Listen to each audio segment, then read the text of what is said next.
Hello and welcome to the Antiquarian Outlook for week 49 of 2025, starting December 1st. I'm Spencer W. Stuart, Collections Advisor, author of Contemporary Issues in Rare Books and Manuscript Collecting, and host of the monthly webinar Collecting Insights. For more details on my services, publications, and programs, follow the links below, along with links to the various auctions we'll talk about in this episode. Now on to last week's results. Monday, Giquello had International Avant-Garde. There were 225 lots offered, of which 124 sold, making for a 55% sell-through rate. Highest price realized was for lot 427. This machine-age exposition catalog for 1927, designed by Ferdinand Léger. Estimates were set at 1,200 to 1,500 euros, realizing 5,687 euros. A buy-in of note, lot 286, issue number 1 of the journal Tank from 1927. Estimates were set at 10,000 to 12,000 euros. A lot that exceeded expectation was 254. Issue number 1 of the publication Total from 1936. Estimates were set at 300 to 400 euros, realizing 1,390 euros. On to Tuesday. Finarte had prints and multiples. There were 372 lots offered, of which 286 sold, making for a 77% sell-through rate. Highest price realized was for lot 57.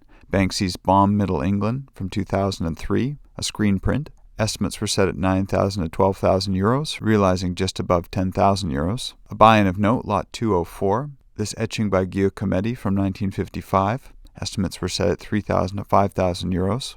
A lot that exceeded expectation was 245. This untitled lithograph by Kandinsky from 1929. Estimates were set at 400 to 600 euros, realizing 3,870 euros. On to Wednesday, Bellmans had printed books, maps, and manuscripts. There were 116 lots offered, of which 74 sold, making for a 64% sell-through rate. Highest price realized was for this first edition copy of the Velveteen Rabbit. Estimates were set at 5,000 to 8,000 pounds, realizing 5,000 pounds. A lot that exceeded expectation was 434. John Donne's The Holy Sonnet, one of 550 copies signed by Eric Gill, along with a number of related volumes. Estimates were set at 300 to 500 pounds, realizing 1,900 pounds. Next sale, Tajan had books, manuscripts, and prints. There were 228 lots offered, of which 146 sold, making for a 64% sell-through rate. Highest price realized was for lot 160. This color etching and aquatint print by Miro, done in 1975. Estimates were set at 25,000 to 30,000 euros, realizing just under 33,000 euros. A lot that exceeded expectation was 50. Hector Horo's Panorama of Egypt and Nubia, with portrait of Muhammad Ali, published in 1841. Estimates were set at 600 to 800 euros, realizing 7,900 euros. Next sale, Artcurial had limited editions. There were 129 lots offered, of which 102 sold, making for a 79% sell-through rate. Highest price realized was for lot 96, Roy Lichtenstein's Form in Space from 1985, a color screen print. Estimates were set at 50,000 to 70,000 euros, realizing just above 58,000 euros. A lot that exceeded expectation was lot 112, David Hockney's Pretty Tulips from 1970, a lithograph in colors. Estimates were set at 6,000 to 8,000 euros, realizing 30,452 euros. Next sale, ALDE had original bindings and modern illustrated books. There were 300 lots offered, of which 197 sold, making for a 66% sell-through rate. Highest price realized was for lot 33, the 1934 copy of Lautremont's Les Chants de Maldoror. Estimates were set at 30,000 to 40,000 euros, realizing just above 41,000 euros. A lot that exceeded expectation was 26, the 1928 limited edition copy of Bataille's Story of the Eye. Estimates were set at 1,500 to 2,000 euros, realizing 6,500 euros. Next sale, Forum Auctions had an online sale, Western Medieval Manuscripts, the Property of a Gentleman. There were 60 lots offered, of which 30 sold, making for a 50% sell-through rate. Highest price realized was for lot 56. This 15th century breviary. Estimates were set at 3,000 to 5,000 pounds, realizing 3,000 pounds. A lot that exceeded expectation was 23. This 14th century French leaf of the Psalms.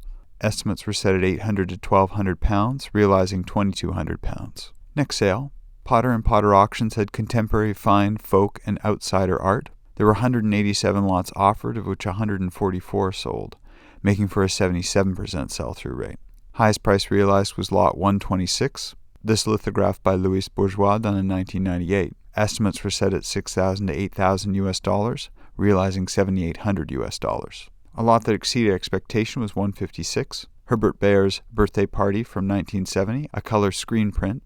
Estimates were set at $300 to $500 US, realizing $2,750 US. Next sale, Common Crow Books had rare books and ephemera. There were 306 lots offered, of which 55 sold, making for an 18% sell-through rate. Highest price realized was for lot 139, a first printing of Ernest Hemingway's A Death in the Afternoon from 1932. Estimates were set at $750 to $1,500 US, realizing $392 US. Next sale, Gros Delettrez had Caucasus Library. There were 104 lots offered, of which 95 sold, making for a 91% sell-through rate. Highest price realized was lot 58, a Russian Bible from 1743. Estimates were set at 8,000 to 12,000 euros, realizing 63,000 euros. A lot that exceeded expectation was 1, a 15th century incomplete Arabic manuscript laid on paper connected to the four Gospels. Estimates were set at 400 to 600 euros, realizing 32,000 euros. Finishing off Wednesday, Bonhams had Sound and Cinema, with property from Marianne Faithfull's estate. There were 105 lots offered, of which 59 sold, making for a 56% sell-through rate. Highest price realized was for lot 100, an autographed Live Aid program from 1985. Estimates were set at £3,000 to £4,000, realizing just above £12,000. A buy-in of note, lot 51, this David Bailey portrait of John and Yoko from 1971, printed in 1996. Estimates were set at £12,000 to £18,000. A lot that exceeded expectation was 85, a variety of items related to the Sex Pistols album release from 1977. Estimates were set at £500 to £700, realizing £4,864. On to Thursday, Forum Auctions had an online sale, Modern Literature. There were 334 lots offered, of which 306 sold, making for a 92% sell-through rate.